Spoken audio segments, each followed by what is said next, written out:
We're witnessing the shift on the international stage with developments such as the Iran nuclear deal and the jockeying over Syria. Joining me now, Reza Marashi, the research director for the National Iranian American Council, and Anton Fedyashin, the director of the Carmel Institute of Russian Culture. Gentlemen, we always get like these highlights when the UNGA gets together. Remember Netanyahu with the bomb, the little cartoon bomb, and of course, Chavez saying the devil's here. And then, of course, we remember Rouhani. Was he going to have a handshake with Obama, the phone call, all of that? If you were to kind of give me your thumbnail sketch of what the highlights are this time around, and I'll start with you, Anton, we saw an awful lot in this first day, didn't we? We sure did. And I think everyone was waiting most of all for two speeches, the American president's and the Russian president's, and neither of them disappointed. Although Obama's was a lot more personal and directed in his criticism, and Putin characteristically took a very low-key and yet clearly critical stance on Western policy in the Middle East specifically, but also towards Ukraine. Reza, your thoughts? Syria certainly seemed to be a common denominator amongst many of the countries that spoke today, particularly Russia, the United States, and Iran. And I think that goes to show you're starting to see a bit of a paradigm shift where the countries acknowledge that they have very serious differences of opinion on how to solve the problem, but a very similar mindset that the problem needs to be solved because nobody's winning and everybody's losing. You know, President Xi mentioning this multipolar world, it seems like everybody's finding their voice and their footing here. Let's listen to a little bit of Vladimir Putin, and then I want to get your thoughts on that. We think it is an enormous mistake to refuse to cooperate with the Syrian government and its armed forces who are valiantly fighting terrorism face to face. Anton, let me get your thoughts on this, because he was very critical of the United States and their approach, and basically saying, you know, this thought of just throwing the government out is kind of foolish. Did he make some points? Did he score some points today, do you think? Well, we'll have to wait and see what happens in the next few weeks in terms of real policy on the ground. But Putin didn't say anything that was new today. He's been consistently critical of the U.S. in Syria. And the way the Russians see it is that Syria has to make a choice between Assad and ISIS. It's not a question of Assad versus democracy. It's something completely different. And in that sense, the Russians point to the example of Afghanistan, Iraq, and Libya as failed regime changes that have produced the exact opposite results of what was expected. And they're looking at Syria and trying to suggest to the West that another regime change may backfire very badly. And Rouhani talking about this united front. Talk to me about what he was putting out there in terms of his solutions. Actually, it's something very similar to what was outlined by the Russians, saying something to the effect of zero-sum games within international politics or foreign relations, meaning if one side wins, another side has to lose. That's a status quo that's no longer sustainable. You have to create collective security and win-win outcomes where decisions are made as a collective. Otherwise, there's going to be no durable solution to any of the problems, Syria included. And that's a salient point nowadays, particularly given the multipolar world speech that the Chinese premier gave.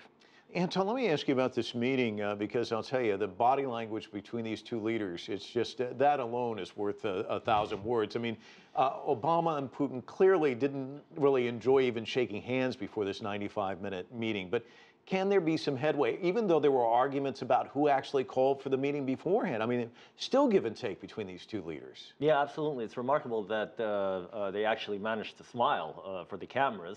No press questions before the meeting, but Putin gave a press conference afterwards, which I watched, and he was very detailed in his answers, as he always is, to questions that were fired at him by reporters. Again, I think it's too early to tell what will come of this. I think events on the ground in Syria over the next few weeks will speak for themselves, but the Russians have certainly inserted themselves into this conflict, and they're going to be pressing very hard to find a solution with Assad in power, with their allies in the region, and to bring in a coalition of countries instead of leaving one country to really sort of decide the future of Syria.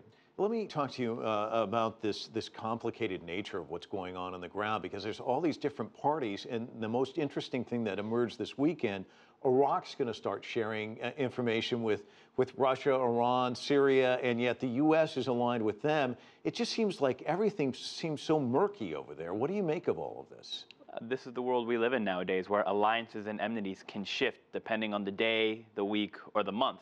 And even in a coalition that's made up of Iraq, Syria, Russia, and Iran, while they might have the common goal of keeping Assad in power, they oftentimes have different ideas on how to do so and what kind of transition, if any, might exist away from Assad. So finding common denominators nowadays, even when you have a baseline agreement, is becoming increasingly difficult, but increasingly more important. And it just goes to show the need for leaders that have to be willing to take risks for peace.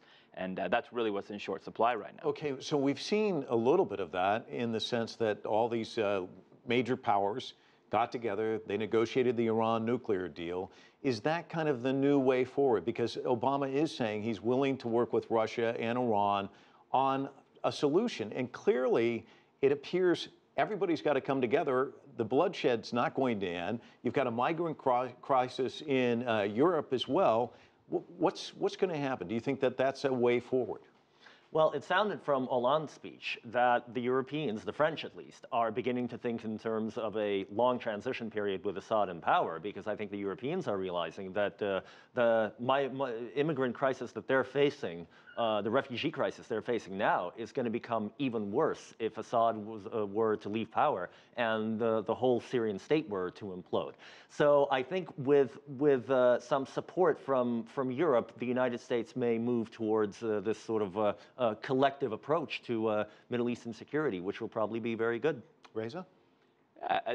Everything else has been tried, frankly. So this is the last thing that hasn't been tried. And usually it's a stop and start approach, peaks and valleys.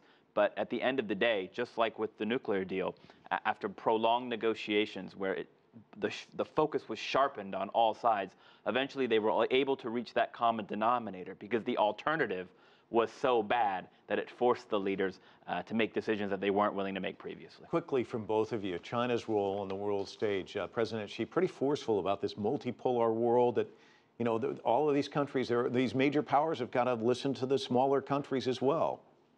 Anton? Absolutely. Long time coming and a major geopolitical shift. And unfortunately, Syria and Ukraine got caught in between the major shifts.